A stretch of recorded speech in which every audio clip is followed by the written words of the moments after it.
So, welcome everybody back to part 2, Gospel, of our day here with Lee Breuer, honoring him and his work in a retrospective.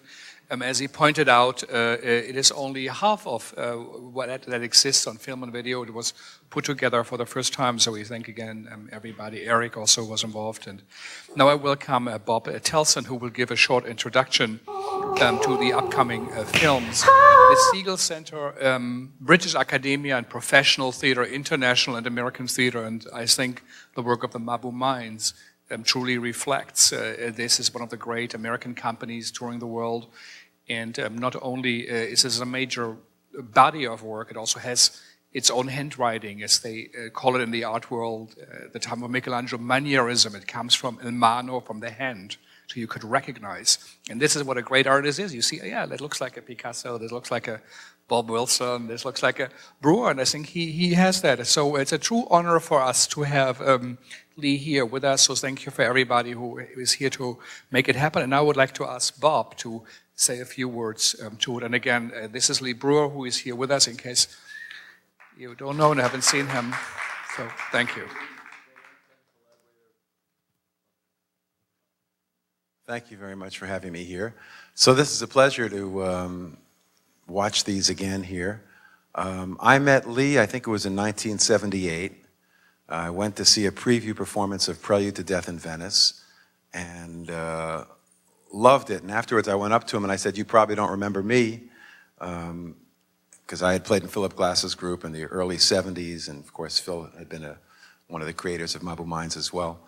But I really loved it. And he said, "Yeah, I do remember you, and you're just the man I want to see. I want you to write me a disco version of Chopin's Funeral March." I think we were just listening to some Chopin there, for this production.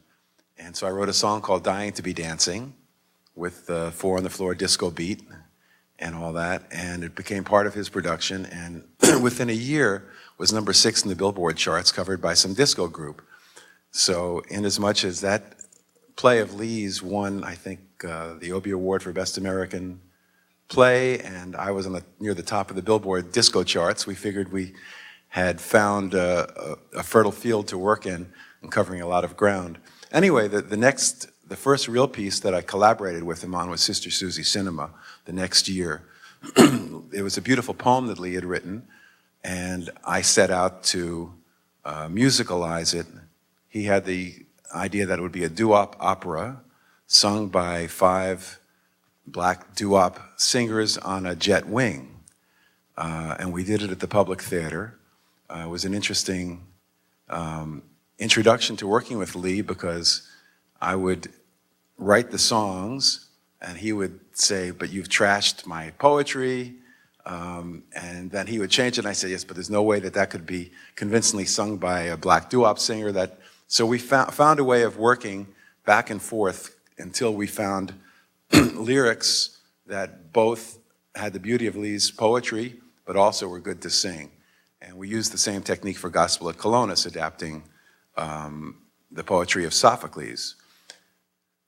Anyway, so we did Sister Susie Cinema in 1980 at the Public Theater, I think it was, and toured it around the festivals in Europe for 2 summers, Avignon Festival, Edinburgh Festival.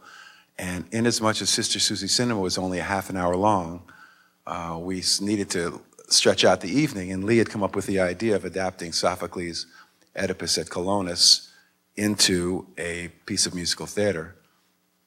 And so we began to work on that. The first summer we had about a half an hour version of Gospel at Colonus, and the cast were the same 5 teenagers from East Orange, New Jersey, who were singing Sister Susie Cinema, plus me on piano with a beatbox. And so I think even if it didn't have the authenticity of gospel music, at that point the brilliance of Lee's idea of putting Greek tragedy into a contemporary black church and the message of Sophocles of redemption and a happy death shone through, and we were funded finally by Brooklyn Academy of Music, and we were able to do our opening production there in 1983 with a wonderful cast such as the Blind Boys, who actually I had been touring with as their organist around little black churches all over the country for the previous year, which gave me a great introduction into all the music that I was going to write for the show. And the Soul Stirrers and Morgan Freeman before he was very well known to the whole world. And so that's the production you'll see. This PBS Great Performances video was filmed in 1985 in Houston, and it's a live performance. And I think it captures the fervor of the cast and the brilliance of Lee's ideas of putting it together. I will say that the Great Performances format is 90 minutes, and the show is probably 2 hours, so it's a little bit edited. Likewise, Sister Susie Cinema, the video you'll see is not, unlike Colonus, which is our actual staging. This was a video done by a wonderful video maker named John Sanborn, who staged it in his own way for the video. And it was pointed out to me that in the time that he did it in 1980 or 81, it was before MTV, and many of the effects that he did, which became very easy to do years later and don't seem so amazing at this point, were cutting edge at that point when he did it. And so anyway, I guess I'm looking forward to seeing this, and I'm glad everybody's here. And I hope that you enjoy it. Sister Susie Cinema with 14 Karat Soul singing the parts, and then the Gospel at Colonus. Thank you. Ben Howard Jr. too.